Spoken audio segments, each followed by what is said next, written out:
നമ്മൾ കഴിഞ്ഞ ദിവസം ഒരു കേസ് നമ്മൾ ഈ കടുത്തുരുത്തി ഭാഗത്തൊരു കേസ് നമ്മൾ കേട്ടതാണ്. അതിപ്പോ പോക്സോ അല്ല. ആ ആ പെൺകുട്ടി ആ പെൺകുട്ടിയെ അധ്യാപകൻ പീഡിപ്പിച്ചു എന്ന് പറഞ്ഞ് വേറെ ആരൊക്കെ ആ പെൺകുട്ടിയോട് പറഞ്ഞ് പരാതി കൊടുക്കുകയും പിന്നെ ഈ ഈ അധ്യാപകൻ ജയിലിൽ പോവുകയും അയാളുടെ തൊഴിലിടം നഷ്ടമാകുകയും വീട്ടുകാരും നാട്ടുകാരും എല്ലാവരും അയാളെ വെറുത്തു ഒരു ഒരു ഒരു പീഡന കേസിലെ പ്രതി എന്ന നിലയിൽ കൃത്യമായി അയാളെ കളിയാക്കുകയും പരിഹസിക്കുകയും ചെയ്ത് അയാളുടെ ലൈഫ് മുഴുവൻ തകർന്ന് തരിപ്പണമായി എന്ന് മനസ്സിലാക്കിയ ആ പെൺകുട്ടി തിരിച്ചു വന്ന് അയാളോട് ക്ഷമ ചോദിക്കുകയും പള്ളിയിൽ വന്ന് പൊതുവായി മാപ്പപേക്ഷിക്കുകയും ചെയ്യുന്നൊരു സാഹചര്യം ഉണ്ടായിട്ടുണ്ട്. അതുകൊണ്ട് തീർച്ചയായിട്ടും ഈ യാതൊരു എവിഡൻസും ഇല്ലാത്ത കാര്യങ്ങളുടെ പിന്നാലെ പോകാൻ പാടില്ല. ഫോൾസ് അലിഗേഷൻസ് നമ്മൾ വിശ്വസിക്കാനായി പാടില്ല. തന്നെയല്ല, കുട്ടിയുടെ സേഫ്റ്റിക്കാണ് കൂടുതൽ പ്രാധാന്യം കൊടുക്കുന്നത്. എല്ലാ പ്രിയപ്പെട്ടവർക്കും അഭിവാദ്യങ്ങൾ അറിയിച്ചുകൊണ്ട് മറ്റൊരു വീഡിയോയിലേക്ക് എല്ലാവരെയും സ്വാഗതം ചെയ്യുന്നു. കഴിഞ്ഞ വീഡിയോകളിൽ നമ്മൾ കുട്ടികളുടെ അവകാശങ്ങളുമായി ബന്ധപ്പെട്ടുള്ള കാര്യങ്ങൾ ചർച്ച ചെയ്തിരുന്നു. എന്നാൽ ഇന്ന് വളരെ വ്യത്യസ്തമായ എന്നാൽ കാലിക പ്രസക്തിയുള്ള എൻ്റെ ശ്രോതാക്കൾ എല്ലാവരും അറിയേണ്ടുന്ന ഒരു വിഷയവുമായി ബന്ധപ്പെട്ടാണ് ഇന്ന് ഈ വീഡിയോയിലൂടെ നിങ്ങളോട് സംസാരിക്കാനായിട്ട് ആഗ്രഹിക്കുന്നത്. പോക്സോ നിയമങ്ങളുമായി ബന്ധപ്പെട്ട് നിങ്ങൾ അറിഞ്ഞിരിക്കേണ്ടുന്ന കുറേ വസ്തുതകൾ ഈ വീഡിയോയിലൂടെ അവതരിപ്പിക്കാൻ ആഗ്രഹിക്കുന്നു. ഇത് നിങ്ങൾക്ക് എല്ലാവർക്കും ഗുണകരമായി തീരുമെന്ന് കരുതട്ടെ. ഇന്നത്തെ ഒരു സാമൂഹിക സാഹചര്യത്തിൽ നാം ഏറ്റവും കൂടുതൽ തിരിച്ചറിയേണ്ടുന്നത് നമ്മുടെ സമൂഹത്തിൽ നിലനിൽക്കുന്ന നിയമങ്ങളെക്കുറിച്ചുള്ള അവബോധം എല്ലാ പൗരന്മാർക്കും ഉണ്ടാകേണ്ടതായിട്ടുണ്ട്. എന്നാൽ പലപ്പോഴും നമ്മൾ നിയമങ്ങളെക്കുറിച്ച് പഠിക്കുകയോ അതെന്താണെന്ന് മനസ്സിലാക്കാനുള്ള ശ്രമം നമ്മുടെ ഭാഗത്തു നിന്ന് ഉണ്ടാകുന്നില്ല എന്നതൊരു ദയനീയമായ വസ്തുതയാണ്. പോക്സോ നിയമങ്ങളെ പറ്റിയുള്ള അറിവ് എല്ലാ പ്രിയപ്പെട്ടവർക്കും ഉണ്ടാകേണ്ടതായിട്ടുണ്ട്. 2024 ഏകദേശം 4594 പോക്സോ കേസസ് ആണ് റിപ്പോർട്ട് ചെയ്തിട്ടുള്ളത്. ഈ 4594 പോക്സോ കേസുകൾ റിപ്പോർട്ട് ചെയ്യപ്പെട്ടപ്പോൾ ഏതൊക്കെ സാഹചര്യങ്ങളിലാണ് ഈ പ്രശ്നങ്ങൾ ഉണ്ടാവുന്നതെന്ന് പരിശോധിച്ചാൽ കൂടുതലും ഇത്തരം കേസുകൾ റിപ്പോർട്ട് ചെയ്യപ്പെട്ടിട്ടുള്ളത് വീടുകളിൽ നിന്ന് തന്നെയാണ്. ഏകദേശം 21% പോക്സോ കേസുകൾ വീടുകളിൽ നിന്നാണ് റിപ്പോർട്ട് ചെയ്തിട്ടുള്ളത്. അതുപോലെ തന്നെ 20% പൊതു ഇടങ്ങളിൽ നിന്നും, 15% ഈ പ്രതിയായിരിക്കുന്ന കുറ്റാരോപിതനായ ആളുകളുടെ വീട്ടിൽ നിന്നും, 4% സ്കൂളിൽ നിന്നുമാണ് ഇത്തരം കേസുകൾ റിപ്പോർട്ട് ചെയ്തിട്ടുള്ളത്. ഈ പോക്സോയുടെ ഒരു എക്സ്പാൻഷൻ നമ്മൾ ചിന്തിച്ചാൽ the protection of children from sexual offences എന്നാണ്. കുട്ടികളെ ലൈംഗിക അതിക്രമങ്ങളിൽ നിന്ന് സംരക്ഷിക്കുക എന്നതാണ് ഈ പോക്സോ നിയമങ്ങൾ ലക്ഷ്യം വയ്ക്കുന്നത്. ഇത് 2012 ഈ നിയമം നിലവിൽ വന്നത്. ഇത് ഇന്ത്യൻ ഭരണ സംവിധാനത്തിൽ, ഇന്ത്യൻ സാമൂഹിക വ്യവസ്ഥയിലെ ഏറ്റവും സിഗ്നിഫിക്കൻ്റ് ആയിട്ടുള്ള പ്രാധാന്യമർഹിക്കുന്ന ഒരു നിയമമായിട്ട് നമുക്കിതിനെ കാണാൻ കഴിയുന്നു. കാരണം മുമ്പൊക്കെ ഒരു 2012 മുമ്പ് കുട്ടികൾക്കെതിരെയുള്ള ലൈംഗിക അതിക്രമങ്ങളെ അഡ്രസ്സ് ചെയ്യുന്ന നിയമങ്ങളൊന്നും തന്നെ ഉണ്ടായിരുന്നില്ല. അപ്പോൾ തന്നെ കുട്ടികൾക്കെതിരെയുള്ള ലൈംഗിക അതിക്രമങ്ങൾ വർദ്ധിക്കുകയും ധാരാളം കുട്ടികൾ ലൈംഗിക ചൂഷണങ്ങൾക്ക് വിധേയപ്പെടുകയും ചെയ്തതിൻ്റെ ഒരു സാഹചര്യത്തിലാണ് UP പോലെയുള്ള, അതുപോലെ തന്നെ നോർത്ത് ഇന്ത്യയിലെ പല സംസ്ഥാനങ്ങളിലും പ്രത്യേകിച്ച് ധാരാളം ദളിത് പെൺകുട്ടികൾ, മൈനറായിട്ടുള്ള പെൺകുട്ടികൾ അതിക്രൂരമായി ബലാത്സംഗങ്ങൾക്കും പീഡനങ്ങൾക്കും ഇരയാകുകയുണ്ടായി. UP മാത്രമല്ല, ഇന്ത്യ മുഴുവൻ പലയിടങ്ങളിലും അത്തരം കേസുകൾ വർദ്ധിച്ചു വരുന്നതിൻ്റെ പശ്ചാത്തലത്തിൽ ഈ കുട്ടികളെ ലൈംഗിക അതിക്രമങ്ങളിൽ നിന്ന് രക്ഷിക്കുക എന്നുള്ള ഉത്തരവാദിത്വത്തോടുകൂടെ നിയമപരമായി അതിനെ അഡ്രസ്സ് ചെയ്യേണ്ടതിനാണ് പോക്സോ ആക്ട് 2012 നിലവിൽ വന്നത്. പ്രാരംഭമായി നമ്മൾ ചിന്തിക്കേണ്ടത് ആരാണ് കുട്ടി എന്നുള്ളതാണ്. കുട്ടിക്കെതിരെയുള്ള കുട്ടികൾക്കെതിരെയുള്ള ലൈംഗിക അതിക്രമങ്ങളെയാണ് അവരെ അതിൽ നിന്ന് രക്ഷിക്കാനാണ് ഈ ഒരു നിയമം ശ്രദ്ധിക്കുന്നത്. അപ്പോൾ കുട്ടി ആരാണ് എന്ന് നമ്മൾ മനസ്സിലാക്കുമ്പോൾ പോക്സോ ആക്ട് അനുസരിച്ച് കുട്ടിയെ നമ്മൾ എങ്ങനെ നിർവചിക്കാൻ കഴിയും? 18 വയസ്സിന് താഴെയുള്ള ഏതൊരാളും കുട്ടിയാണ്. ഇതിനകത്ത് ആൺകുട്ടികളും പെൺകുട്ടികളും ഒക്കെ വരും. അപ്പോൾ ഈ ആൺകുട്ടികളായാലും പെൺകുട്ടികളായാലും 18 വയസ്സിന് താഴെയുള്ള ഈ കുട്ടികളെ എല്ലാം തന്നെ എല്ലാ വിധത്തിലും അവർക്ക് സംരക്ഷണം നൽകുക എന്നുള്ളത് പ്രധാനപ്പെട്ട കാര്യമാണ്. അവരെ പ്രൊട്ടക്റ്റ് ചെയ്യുമ്പോൾ ഒരു മേഖല മാത്രമല്ല, എല്ലാ മേഖലയിലും അവരെ നമ്മൾ സംരക്ഷിക്കേണ്ടത് നമ്മുടെ സമൂഹത്തിൻ്റെ ഉത്തരവാദിത്വമാണ്, നിയമവ്യവസ്ഥിതിയുടെ ഉത്തരവാദിത്വമാണ്.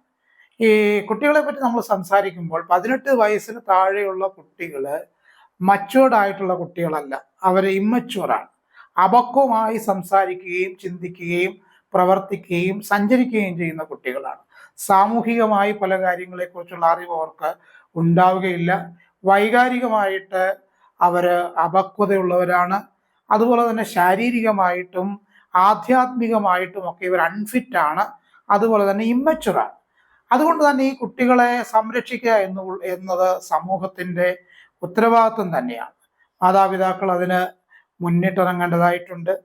അധ്യാപകർ അതിന് മുന്നിട്ടിറങ്ങേണ്ടതായിട്ടുണ്ട്. ആധ്യാത്മിക ഗുരുക്കന്മാർ അതിന് മുന്നിട്ട് ഇറങ്ങേണ്ടതായിട്ടുണ്ട്. അപ്പോൾ കുട്ടികളുടെ സംരക്ഷണമാണ് പോക്സോ ആക്ടിലൂടെ നിയമവ്യവസ്ഥിതി ലക്ഷ്യം വെക്കുന്നത്. ഇനി ഏതൊക്കെ രീതിയിലുള്ള ഒഫൻസസ് ആണ് ഉള്ളതെന്ന് നോക്കാം. കുട്ടികൾക്കെതിരെയുള്ള ലൈംഗിക അതിക്രമങ്ങൾ വർദ്ധിക്കുമ്പോൾ അതിക്രമങ്ങളെ നമുക്ക് ഏതൊക്കെ രീതിയിലുള്ള അതിക്രമങ്ങൾ ഉണ്ടെന്ന് നമുക്ക് നോക്കാം. ഈ ഒരു ആക്ട് ഡിഫൈൻ ചെയ്യുന്നത്, അല്ലെങ്കിൽ ഈ ഒരു ആക്ട് ക്രിമിനലൈസ് ചെയ്യുന്നത് ധാരാളം രീതിയിലുള്ള സെക്സ്വൽ ഒഫൻസസിനെ കുറിച്ചാണ്. ഒറ്റ രീതിയിലുള്ള ലൈംഗിക അതിക്രമമല്ല, പല വിധത്തിലാണ് ലൈംഗിക അതിക്രമങ്ങളെ നിയമവ്യവസ്ഥിതി അഡ്രസ് ചെയ്യാനായിട്ട് ആഗ്രഹിക്കുന്നത്. ഫസ്റ്റ് വൺ സെക്സ്വൽ അസോൾട്ട് ആണ്. അതായത് any act of physical contact with a Child with sexual intent, ലൈംഗിക ഉദ്ദേശത്തോടു കൂടെ ശാരീരികമായി ഉള്ള ആ ഒരു ടച്ചിനാണ് നമ്മൾ, ശാരീരിക സ്പർശനത്തിനാണ് നമ്മൾ സെക്സ്വൽ അസോൾട്ട് എന്ന് പറയുന്നത്. രണ്ടാമത് സെക്സ്വൽ ഹരാസ്മെന്റ് ആണ്. അതായത് any unwelcome behaviour of a sexual nature that causes fear or distress. കുട്ടി പോലും അറിയാതെ ഒരു ലൈംഗിക താല്പര്യത്തോടുകൂടെ കുട്ടിയെ സമീപിക്കുമ്പോൾ അത് ആ കുട്ടിയിൽ ഉണ്ടാക്കുന്ന ഭയവും അതുപോലെ തന്നെ വേദനയും ദുഃഖവും ഒക്കെയാണ് സെക്സ്വൽ ഹരാസ്മെന്റ് എന്നതുകൊണ്ട് ഉദ്ദേശിക്കുന്നത്.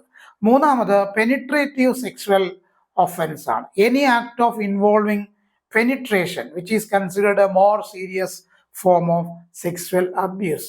അത് കൃത്യമായി പെനിട്രേഷൻ എന്ന് പറയുന്ന ഒരു ആക്ട് ഇൻവോൾവ് ചെയ്തു വരുന്ന ആ ഒരു ഒഫൻസിനാണ് നമ്മൾ പെനിട്രേറ്റീവ് സെക്സ്വൽ ഒഫൻസ് എന്ന് പറയുന്നത്. അതായത് ലൈംഗിക താല്പര്യത്തോടെയുള്ള നോട്ടം മാത്രമല്ല, സ്പർശനം മാത്രമല്ല, ലൈംഗിക ബന്ധത്തിൽ ഏർപ്പെടുന്ന ഒരവസ്ഥയുണ്ട്. അതിനാണ് നമ്മൾ പെനിട്രേറ്റീവ് സെക്സ്വൽ ഒഫൻസ് എന്ന് പറയുന്നത്.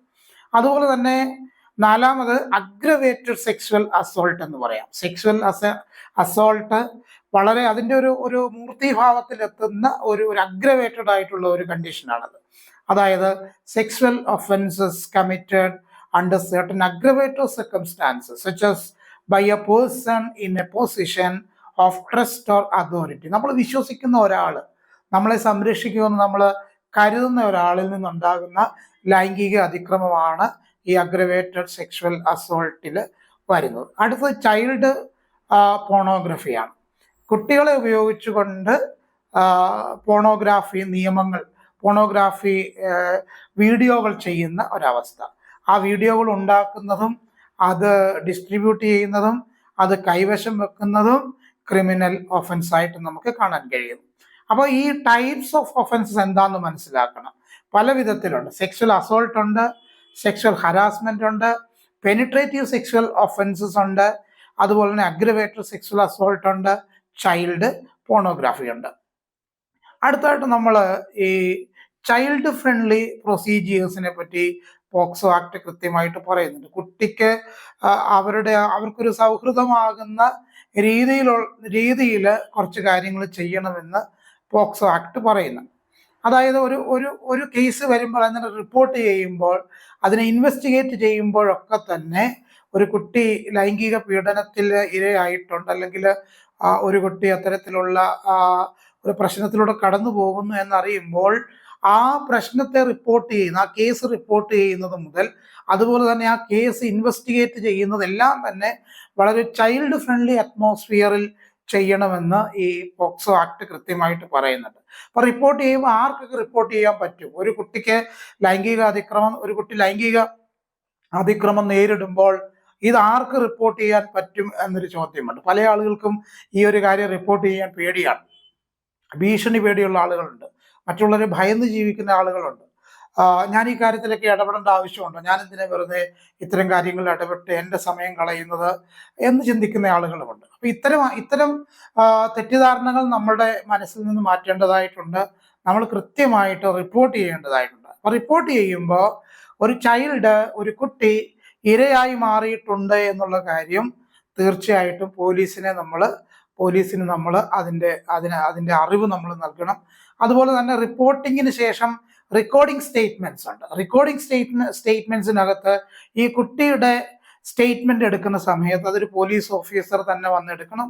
പക്ഷെങ്കിൽ ഒരു ചൈൽഡ് ഫ്രണ്ട്ലി മാനറിലായിരിക്കണം അത് എടുക്കേണ്ടത്.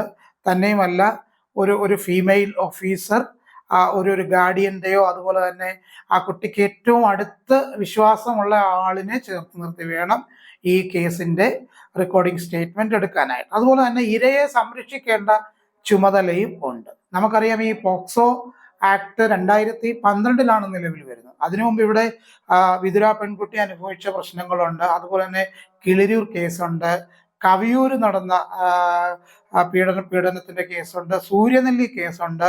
ഈ കുട്ടികൾക്കൊന്നും വേണ്ട രീതിയിലുള്ള പ്രൊട്ടക്ഷൻ ആ കാലത്ത് ലഭിച്ചില്ല എന്നുള്ളത് നമ്മൾക്ക് ചിന്തിക്കേണ്ടുന്നൊരു കാര്യമാണ്. വിക്ടിമിന്റെ പ്രൊട്ടക്ഷൻ ഏറ്റവും പ്രധാനപ്പെട്ട കാര്യമാണ്. ഒരു ഇര അവള് ശാരീരികമായും മാനസികമായും എല്ലാ വിധത്തിലും തകർന്നു നിൽക്കുമ്പോൾ അവർക്ക് വേണ്ടുന്ന, അല്ലെങ്കിൽ ആ കുട്ടിക്ക് വേണ്ടുന്ന കരുതലും ആ കുട്ടിക്ക് വേണ്ടുന്ന പ്രൊട്ടക്ഷനും സുരക്ഷിതത്വവും നമ്മൾ നൽകേണ്ടതായിട്ട് ഉണ്ട്.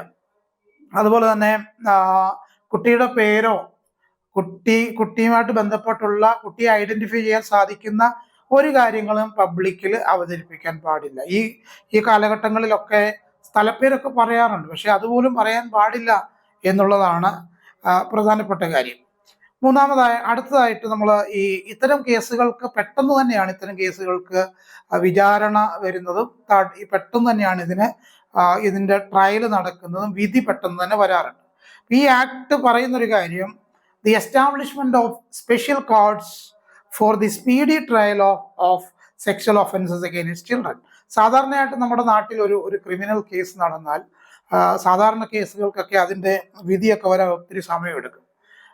കോടതി അത് മാറ്റിവെച്ച് ഒത്തിരി സമയം എടുക്കാറുണ്ട്. എന്നാൽ ഇത്തരം കേസുകളുടെ സങ്കീർണത മനസ്സിലാക്കിക്കൊണ്ട്, ഇത്തരം കേസുകളുടെ ഗൗരവം മനസ്സിലാക്കിക്കൊണ്ട് പോക്സോ ആക്ട് കൃത്യമായി പറയുന്നൊരു കാര്യം, അവർ പറഞ്ഞ കാര്യം, ഇത്തരം വിചാരണയ്ക്ക് വേണ്ടി പ്രത്യേക കോടതികൾ എസ്റ്റാബ്ലിഷ് ചെയ്യപ്പെടണമെന്ന് പറയുന്നുണ്ട്. അങ്ങനെ പ്രത്യേക കോടതികൾ എസ്റ്റാബ്ലിഷ് ചെയ്യപ്പെട്ടിട്ടുണ്ട്. അതുകൊണ്ട് തന്നെ പെട്ടെന്ന് തന്നെ ഇത്തരം കേസുകൾ കേൾക്കുകയും അത് കേൾക്കുകയും ആ പ്രതിയായിട്ടുള്ള ആൾക്ക് ശിക്ഷ നൽകുകയും ചെയ്യാറുണ്ട്. അതിലൂടെ പ്രധാന ഒരു ഗുണം എന്താണെന്ന് ചോദിച്ചു കഴിഞ്ഞാൽ, it can minimise the trauma for the വിക്ടിമിന്റെ ആ ഒരു മാനസിക വേദനയുണ്ട്. അത് കുറേ നാളായിട്ട് അത് ചുമന്നുകൊണ്ട് നടക്കുന്ന ഒരു മനസ്സിന്റെ ദുഃഖം, വേദനയൊക്കെ ഒരു സ്പീഡി ആയിട്ടുള്ള പെട്ടെന്ന് പ്രതിക്ക് ശിക്ഷ നൽകുന്നതിലൂടെ കുട്ടിക്ക് ഒരു പരിധി വരെ അതിൻ്റെ ഒരു മാനസിക ബുദ്ധിമുട്ടിൽ നിന്നൊക്കെ മാറി അതിനൊന്ന് മിനിമൈസ് ചെയ്യാം. ട്രോമയെ ഒന്ന് മിനിമൈസ് ചെയ്യാനായിട്ട് പറ്റുന്നുണ്ട്. മാനസിക വേദനയെ, ആ കുട്ടിക്കുണ്ടായ ആ ഒരു ക്ഷതത്തെ മിനിമൈസ് ചെയ്യാനായിട്ട് പറ്റുന്നുണ്ട്. തന്നെയല്ല, ഈ പ്രതികൾക്ക് നൽകേണ്ടുന്ന ശിക്ഷകളെ പറ്റി നമ്മൾ പരിശോധിക്കുമ്പോൾ ഇത്തരം പ്രതികൾ ഒരു കാരണവശാലും അവർ നമ്മുടെ കരുതൽ ഒരിക്കലും നമ്മൾ നൽകേണ്ട ആവശ്യമില്ല. ഇത്തരം പ്രതികൾക്ക് അതിന്റെ ഗൗരവം അനുസരിച്ചുള്ള ശിക്ഷ തന്നെ നൽകേണ്ടതായിട്ടുണ്ട്. 3 മുതൽ ഏകദേശം ലൈഫ് ഇംപ്രിസൺമെന്റ് വരെയാണ് ഈ പ്രതികൾക്ക് ലഭിക്കുന്നത്. 3 വർഷം മുതൽ ആജീവാനന്തകാലം മുഴുവൻ ജയിലിൽ കിടക്കേണ്ടുന്ന ഒരു ഒരു ആ രീതിയിലുള്ള ശിക്ഷയാണ് ഇവർക്ക് ലഭിക്കുന്നത്. അപ്പം 3 വർഷം മുതൽ ലഭിക്കുന്ന ഈ ശിക്ഷ എന്ന് പറയുന്നത് അവർ ചെയ്ത കുറ്റത്തിൻ്റെ ആ ഒരു സിവിയറിറ്റി അനുസരിച്ചായിരിക്കും അത് സംഭവിക്കുന്നത്. ഓക്കെ. അതുപോലെ തന്നെ role of parents and guardians. മാതാപിതാക്കൾക്ക് ഇന്നത്തെ സാഹചര്യത്തിൽ വലിയ പങ്കുണ്ട്. അതുപോലെ തന്നെ കുട്ടിയുടെ ചുമതല ആര് വഹിച്ചാലും അവർക്ക് ഇതുമായി ബന്ധപ്പെട്ട് നല്ലൊരു പങ്കുണ്ടെന്ന് നമ്മൾ മനസ്സിലായിരിക്കണം. പേരൻസ് കൃത്യമായി കാര്യങ്ങൾ ശ്രദ്ധിക്കണം. Involvement of parents. കുഞ്ഞുങ്ങളെ നമ്മൾ സ്കൂളിൽ വിടുന്നു, ട്യൂഷന് വിടുന്നു, ചന്തയിൽ വിടുന്നു, കളിക്കാൻ വിടുന്നു, അതുപോലെ തന്നെ ഉത്സവങ്ങൾക്ക് കൊണ്ടുപോകുന്നു, പെരുന്നാളുകൾക്ക് കൊണ്ടുപോകുന്നു. കുട്ടി വേറൊരു കൂട്ടുകാരിയുടെ കൂടെയോ കൂട്ടുകാരൻ്റെ കൂടെയോ ഒക്കെയാണ് പോകുന്നത്. പക്ഷെങ്കിൽ നമ്മുടെ കുട്ടിയെ നമുക്ക് വലിയ വിശ്വാസമാണ്. എന്നാൽ ഈ കേസുകൾ വർദ്ധിക്കുന്ന ഒരു സാഹചര്യത്തിൽ പേരൻസിന്റെ ഒരു സജീവമായ ഇടപെടൽ, ഈ നിയമം മനസ്സിലാക്കി കൃത്യമായി സജീവമായ ഒരു ഇടപെടൽ പേരൻസിന്റെ ഭാഗത്ത് നിന്ന് ഉണ്ടാകേണ്ടതായിട്ടുണ്ട്. പ്രത്യേകിച്ച് ലീഗൽ പ്രോസസ്സ് വരുന്ന സമയത്ത് സാധാരണയായിട്ട് ഇത്തരം കേസുകൾ വരുമ്പം കുട്ടികളുടെ പേരൻസ് പുറത്തൊരു ഒരു ഒരു സെറ്റിൽമെന്റിന് തയ്യാറാവുകയാണ് സാധാരണയായിട്ട് ചെയ്യുന്നത്. ഇവിടെ സെറ്റിൽമെന്റിന് തയ്യാറാവാതെ ഈ ഒരു കാര്യത്തിൽ ഈ കേസിൽ കൃത്യമായിട്ട് അവർ ഉൾപ്പെടുകയും ഇൻവോൾവ് ചെയ്യുകയും അതുപോലെ തന്നെ കുട്ടിക്ക് നിയമം അനുശാസിക്കുന്ന എല്ലാ വിധത്തിലുമുള്ള സംരക്ഷണം അവർക്ക് നൽകേണ്ടതാണ്. കുട്ടിയെ സംബന്ധിച്ച് 18 വയസ്സിന് താഴെയുള്ള കുട്ടിയാണ്. ആ കുട്ടി ഒരു ലൈംഗിക പീഡനത്തിലൂടെ, ലൈംഗിക അതിക്രമത്തിലൂടെ കടന്നു പോകുമ്പോൾ ഈ 18 വയസ്സ് താഴെയുള്ള ഈ കുട്ടിക്ക് ഒരിക്കലും അംഗീകരിക്കാനോ ഉൾക്കൊള്ളാനോ മനസ്സിലാക്കാനോ കഴിയാത്തൊരു സാഹചര്യത്തിലൂടെയാണ് പോകുന്നത്. അതുകൊണ്ട് തന്നെ കുട്ടി എന്ന നിലയിൽ ആ കുട്ടിയുടെ റൈറ്റിനെ പ്രൊട്ടക്റ്റ് ചെയ്യുക, എൻഷുർ ചെയ്യുക എന്നുള്ളത് പേരൻസിൻ്റെ കൂടെ ഉത്തരവാദിത്വമാണെന്ന് പ്രത്യേകം ഓർമ്മിപ്പിക്കുകയാണ്. ഈ മാൻഡേറ്ററി റിപ്പോർട്ടിങ്ങിനെ പറ്റി നമ്മൾ സംസാരിക്കുമ്പോൾ ഏതൊരാൾക്കും ഇങ്ങനെ ഒരു കേസ് അവരുടെ ശ്രദ്ധയിൽപ്പെട്ടാൽ അവർക്കത് റിപ്പോർട്ട് ചെയ്യാനുള്ള അവകാശമുണ്ട്. പ്രത്യേകിച്ച് ഔദ്യോഗിക തലത്തിലിരിക്കുന്ന ഡോക്ടേഴ്സ്, ടീച്ചേഴ്സ്, സാമൂഹിക പ്രവർത്തകര്, ഇവർക്ക് സംശയാസ്പദമായ രീതിയിൽ ഒരു അനുഭവം ഇവർക്ക് മനസ്സിലായാൽ, അത് ചൈൽഡ് അബ്യൂസിന്റെ ഒരു അനുഭവം ഇവർക്ക് മനസ്സിലായാൽ കൃത്യമായി അവരത് റിപ്പോർട്ട് ചെയ്യണം. അങ്ങനെ റിപ്പോർട്ട് ചെയ്യാൻ കഴിയുന്നില്ലെങ്കിൽ അവർക്കെതിരെ ലീഗൽ നടപടികൾ ഉണ്ടാവും. ഒരു ഡോക്ടറിന്റെ മുന്നിൽ ഒരു കുട്ടി വന്നു, അപ്പോൾ കുട്ടിക്ക് ഇന്നതുപോലൊരു പ്രശ്നമുണ്ടെന്ന് ഡോക്ടർക്ക് മനസ്സിലായി, അധ്യാപകന് മനസ്സിലായി. ഇപ്പം ഞാനൊരു ക്ലാസ് ടീച്ചറാണ്. എൻ്റെ ക്ലാസ്സിൽ 50 കുട്ടികളുണ്ട്. എൻ്റെ ക്ലാസ്സിൽ ഏതെങ്കിലും ഒരു കുട്ടി ഇങ്ങനെ ലൈംഗിക അതിക്രമത്തിനിരയായി എന്ന് എനിക്ക് മനസ്സിലാവാൻ കഴിയണം. കാരണം ആ കുട്ടിയുടെ പെരുമാറ്റം ഞാൻ ശ്രദ്ധിക്കണം. ആ കുട്ടി ക്ലാസ്സിൽ എങ്ങനെ ബിഹേവ് ചെയ്യുന്നു, അധ്യാപകരോട് എങ്ങനെ സംസാരിക്കുന്നു, പഠനത്തിൽ മികവ് പുലർത്തുന്നുണ്ടോ, മികവ് പുലർത്തിയ ആള് പഠനാന്തരീക്ഷത്തിൽ താഴേക്കാണോ പോകുന്നത്, അതൊക്കെ നമ്മൾ ശ്രദ്ധിക്കുകയും കുട്ടിയോട് സംസാരിക്കുകയും അല്ലെങ്കിൽ കൗൺസിലേഴ്സിനെ കൊണ്ട് കുട്ടിയോട് സംസാരിപ്പിച്ച് എന്തെങ്കിലും ഇത്തരത്തിലുള്ള പ്രശ്നങ്ങൾ ആ കുട്ടി നേരിടുന്നെങ്കിൽ അത് മനസ്സിലാക്കി കൃത്യമായി റിപ്പോർട്ട് ചെയ്യേണ്ടതായിട്ടുണ്ട്. പ്രത്യേകിച്ച് ഈ +2 കുട്ടികൾ, 8ാം ക്ലാസ് മുതലുള്ള പെൺകുട്ടികളെ പരിശോധിക്കുമ്പോൾ ഇവർ സ്കൂളിലേക്ക് വരുന്ന ബസ്സിലെ കണ്ടക്ടർ ചേട്ടന്മാരാണ് ഇവരുടെ വലിയ സുഹൃത്തുക്കൾ. അപ്പൊ ഈ കണ്ടക്ടർമാർ കല്യാണം കഴിച്ചവരാണ്, അവർക്ക് മക്കളുണ്ട്, അവര് അവർ ഫാമിലിയായിട്ട് ജീവിക്കുന്നവരാണ്. പക്ഷെങ്കിൽ ഈ കുട്ടികൾക്ക് ഈ കണ്ടക്ടർമാരോട് വലിയ ഇഷ്ടമാണ്. പല കുട്ടികൾക്കും കണ്ടക്ടർമാരോട് പ്രേമമാണ്. പല കുട്ടികളും ഇവരുമായി സമയം ചെലവഴിക്കാറുണ്ട്. ഈ കുട്ടികളെ സംബന്ധിച്ച് കൊച്ചുകുട്ടികളാണ്, അവർക്ക് അതിൻ്റെ സീരിയസ്നെസ് അറിയില്ല. അതുപോലെ തന്നെ ഒരു കണ്ടക്ടറിനെ വല്ലാതെ ബുദ്ധിമുട്ടിച്ച ഒരു കുട്ടിയുണ്ട്. ആ കുട്ടിയെ സംബന്ധിച്ച് കണ്ടക്ടർ ആ കുട്ടിയോട് പറഞ്ഞു, കൊച്ചെ, നീ എൻ്റെ പുറകെ വന്നിട്ടൊന്നും കാര്യമില്ല, എനിക്ക് 28 വയസ്സായ മനുഷ്യനാണ്, നീ എന്നെ ശല്യം ചെയ്യാൻ പാടില്ല എന്ന് പറഞ്ഞിട്ട് പോലും നിരന്തരമായ ആ കുട്ടി, 16 വയസ്സുള്ള ആ കുട്ടി ഈ കണ്ടക്ടറിനെ ശല്യം ചെയ്ത് അവസാനം ആ കണ്ടക്ടർ അവളുടെ കെണിയിൽ പെടുകയും പിന്നീട് ആ രീതിയിൽ ആ ബന്ധം മുന്നോട്ട് പോയ ഒരു സംഭവം എനിക്കറിയാവുന്നൊരു സംഭവമുണ്ട്. അപ്പം കുട്ടികളെ സംബന്ധിച്ച് പേരൻസിന്റെ റോളാണ്, കുട്ടികളാണെന്ന് അവരെ പറഞ്ഞ് മനസ്സിലാക്കുക. നിങ്ങൾക്ക് ശാരീരികമായും മാനസികമായും അതുപോലെ തന്നെ വൈകാരികമായും നിങ്ങൾ വളർച്ച എത്തിയിട്ടില്ല, നിങ്ങൾക്ക് പക്വത എത്തിയിട്ടില്ല എന്നുള്ള കാര്യം നമ്മൾ കൃത്യമായി പറയേണ്ട രീതിയിൽ കുട്ടികളെ പറഞ്ഞ് മനസ്സിലാക്കുക. സെക്സ് എഡ്യൂക്കേഷൻ കൃത്യമായി നമ്മൾ അമ്മമാര് പെൺകുട്ടികൾക്ക് നൽകേണ്ടതായിട്ടുണ്ട്. അതുപോലെ ആൺകുട്ടികൾക്കും അപ്പന്മാരത് കൃത്യമായിട്ട് പറഞ്ഞു കൊടുക്കേണ്ടതായിട്ടുണ്ട്. നമ്മുടെ വീടുകളിൽ സൗഹാർദ്ദമായ ഒരു അന്തരീക്ഷം ഉണ്ടെങ്കിൽ നമ്മുടെ ഒരു കുഞ്ഞും ഇത്തരത്തിലുള്ള അറിഞ്ഞുകൊണ്ട് ഇത്തരത്തിലുള്ള ഒരു പീഡനത്തിന് ഇരയാവുകയോ അതിൻ്റെ ഭാഗമാവുകയോ ചെയ്യില്ല. പിന്നെ ഇവിടെ കൗൺസിലിങ്ങിൻ്റെ ഒരു പ്രാധാന്യമുണ്ട്. അതുപോലെ റീഹാബിലിറ്റേഷൻ, പുനരധിവാസത്തിൻ്റെ ഒരു പ്രാധാന്യമുണ്ട്. കുട്ടിക്ക് ഇരയ്ക്ക് വേണ്ട രീതിയിലുള്ള കൗൺസിലിംഗ് നൽകുക, അതുപോലെ തന്നെ അതിനെ പുനരധിവസിപ്പിക്കേണ്ടതായിട്ടുണ്ട്. അങ്ങനെയുള്ള പുനരധിവാസത്തിലൂടെ സാധ്യമാക്കുന്നത് അല്ലെങ്കിൽ ലക്ഷ്യം വെക്കുന്നത് കുട്ടിയുടെ ആ ഒരു നേരത്തെ ഉണ്ടായിരുന്ന ഒരു മാനസിക വൈകാരിക ആരോഗ്യാവസ്ഥയിലേക്ക് കൊണ്ടുവരികയാണ്. അത് മാത്രമല്ല, കുട്ടി അനുഭവിച്ച ട്രോമയുണ്ട്, ആ മാനസികമായ ക്ഷതമുണ്ട്.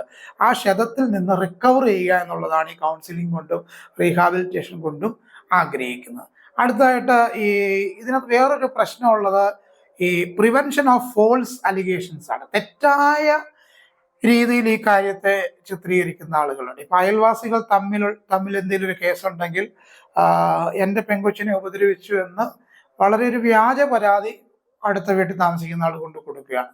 വ്യാജ പരാതി കൊടുക്കുകയാണ്, എൻ്റെ കുഞ്ഞിനെ പീഡിപ്പിച്ചു എന്ന് പറയുകയാണ്. അപ്പൊ ഇപ്പുറത്തെയുള്ള ആള് അറിഞ്ഞിട്ട് പോലും ഇല്ല. അയാൾ 60 ദിവസം പോയി ജയിലിൽ കിടക്കുകയാണ്, അല്ലെങ്കിൽ 45 ദിവസം പോയി ജയിലിൽ കിടക്കുകയാണ്. അയാൾ മനസാവാച കർമ്മണ എന്ന് നമ്മൾ പറയുന്നത് കൊണ്ട് അറിയാത്തൊരു കാര്യമാണ്. അങ്ങനെ ഫോൾസ് ആയിട്ടുള്ള അലിഗേഷൻസ് ഉണ്ടാകുന്നുണ്ട്. അതിനെ കൃത്യമായി നമ്മൾ പ്രിവെന്റ് ചെയ്യേണ്ടതായിട്ട് ഉണ്ട്. അപ്പോൾ ഒരാളെ നമ്മൾ തെറ്റായി ചിത്രീകരിക്കുമ്പോൾ അയാളെ പ്രൊട്ടക്റ്റ് ചെയ്യേണ്ടതായിട്ടുണ്ട്. നമ്മൾ കഴിഞ്ഞ ദിവസം ഒരു കേസ്, നമ്മൾ ഈ കടുത്തുരുത്തി ഭാഗത്തൊരു കേസ് നമ്മൾ കേട്ടതാണ്. അതിപ്പോൾ പോക്സോ അല്ല.